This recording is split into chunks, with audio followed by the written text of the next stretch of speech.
Hello, my name is Annika Goldman, and I am currently a second-year clinical psychology student at Miami University in their Ph.D. program. So I'm going to be speaking about how to decide which program to apply to if you're interested in a counseling or clinical profession. So one in which you can see clients and help them get through some of their problems they might be having, help diagnose them with different psychopathology, different psychological problems they might be having, and administer treatment. So I know it can be a very daunting process because there's actually quite a lot of grad programs out there where you can be trained to do these sorts of things. So I'm going to walk you through some of those in a minute. These are going to be including counseling and clinical Ph.D. programs, Ph.D. programs, Masters in Mental Health Counseling, clinical social work, and Ph.D. prep master's programs. My overall tip is to make sure you do your research on these programs. Sometimes they can be misleading and not be accredited with the necessary accreditations and the necessary training needed to be successful and to find a great job afterwards. So make sure it's accredited, do your research to determine if it is a reputable program, and take a look at their employment rate and their dropout rate to see if it's a place that you'd be happy and successful with afterwards. Another tip is to talk to students that have been in that program or in that profession. As far as speaking to individuals in the profession, you can really learn what the day-to-day responsibilities are and if it's something that is going to match your expectations and your vision for your future. Talking to students who have either graduated from the program or are still in that program can give you a really realistic view on if it's going to be a good match for you. So moving right into it, your one option is clinical psychology Ph.D. program. So, for example, that is the program I'm in now.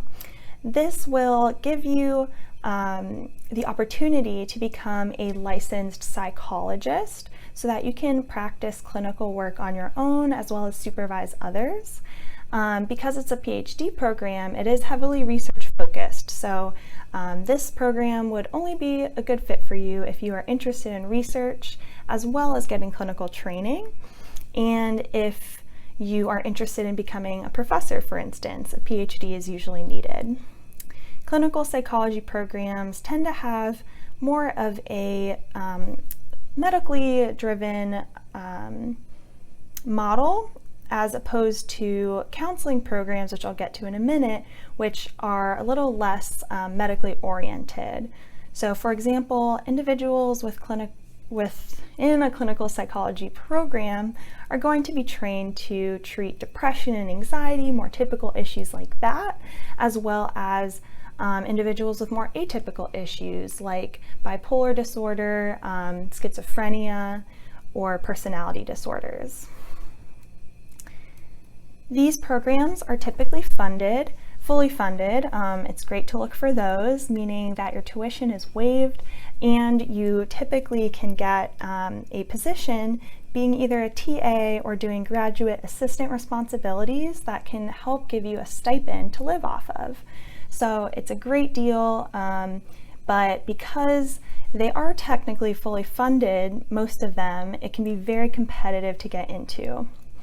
So for instance, in these programs, you apply directly to a research mentor instead of to a program as a whole. And that one research mentor you apply to typically only chooses one student the whole semester, the whole year to come into the program. So as you can see, it's very competitive, but I'll be talking in a later video about how you as an undergrad can prepare to be competitive for these programs. These programs tend to last about 4 to 6 years and offer some specializations like clinical neuropsychology, clinical health psychology, and child-focused psychology. With this degree, you'll be able to work at a university, work in a hospital setting, work in research settings, and even just open a private practice to do clinical work. So lots of options here. Next, I'm going to move into counseling psychology PhD programs. They're very similar to clinical psychology PhD programs in the amount of time they take to complete, their competitive nature, their research emphasis, and the application process in which you're applying to a specific research mentor to work with. Some of the differences are the population you'll be trained to work with. So for instance, counseling psychology programs tend to work with healthier, more typical clientele, as opposed to more severe cases for clinical.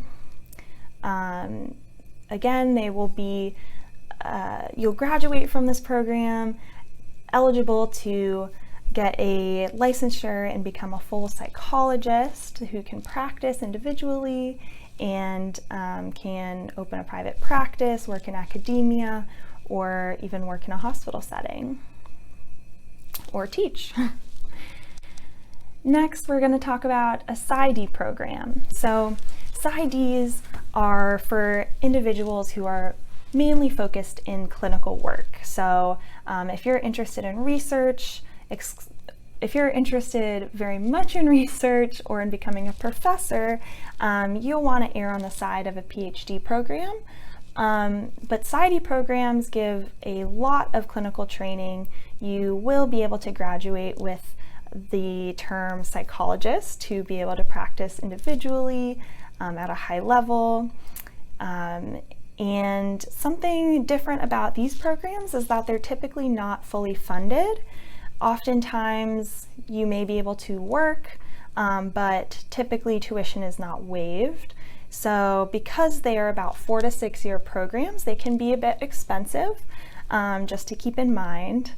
You also want to be careful with these programs to make sure that they are accredited, and a good tip is making sure it's through a university and not a privately owned, it's not a privately owned training program. That will ensure it is accredited and, for lack of a better word, more legit than some of those programs that are out to just make money. So, of course, nothing against Ph.D. programs. They're really fantastic ways to become a psychologist and get excellent clinical training. They tend to be less competitive than PhD programs, so it's a great option if that's a fit for you and what you're looking for. Yeah, so if you're interested in becoming a professor or doing research, it's good to get a PhD, but there are opportunities to do research in Ph.D. programs. It really varies depending on the program. A great thing that Elise Clerkin told me was, if you want to be a consumer of research, using that to inform clinical practice, a Ph.D. is a better route for you. But if you want to be a producer of research, a PhD is a better route. So I think that's a good way to sum it up. So if you aren't looking to go to school for the next 4 to 6 years, you can do a master's program. Some that I've looked into and heard about are masters in mental health counseling. Here you can specialize too in family and couple counseling. You will be licensed to do therapy, but would not have the title of psychologist or doctor in these programs. With that being said, you'll want to check with the program and your state licensing boards and laws to make sure with graduating from these programs, you will be able to practice psychology independently and not need supervision. In some states, then programs can graduate you to be a licensed therapist. However, you would not be able to work independently because you would need supervision from a licensed psychologist. I know it's confusing. Again, it's great to do some research on it. Typically, these programs last 2 to 3 years. They tend to be less competitive than PhD programs, and usually tuition is not waived or covered, but you can oftentimes get TA and GA ships that will help contribute to the cost of the program. And these individuals will be explicitly and exclusively working on clinical training as opposed to research. Another option, if you're also interested exclusively in clinical work and not research, is a master's in clinical social work. So with these programs, you will be able to provide counseling and case management services for individuals. They tend to have a strong social justice emphasis and last about 2 to 3 years. Oftentimes tuition is not waived, but again, there may be opportunities to have work study and get some of your program paid for through that. Make sure that they are licensed so that when you graduate, you can become a licensed clinical social worker, an LCSW. And make sure that with graduation, you'll be able to perform therapy independently if that's something you want to do. Because again, in some states, you may need to be overseen and supervised by a clinical psychologist, or a licensed psychologist. Finally, we have masters in clinical psychology, and these tend to be master's programs that prep you to be eligible and competitive for a PhD in clinical psychology. So I know a few people who have gone down this route and it's been very successful for them. However, these programs do not guarantee that you will be accepted to a clinical psychology PhD program. So that's just something to keep in mind. They tend to be 2 years long and very focused on research and getting you the research training and experience needed to be competitive for a PhD program. And typically the funding for these programs is not fully covered. Oftentimes you do have to pay out of pocket for tuition, but again, there may be work study opportunities. So I know that's a lot of information.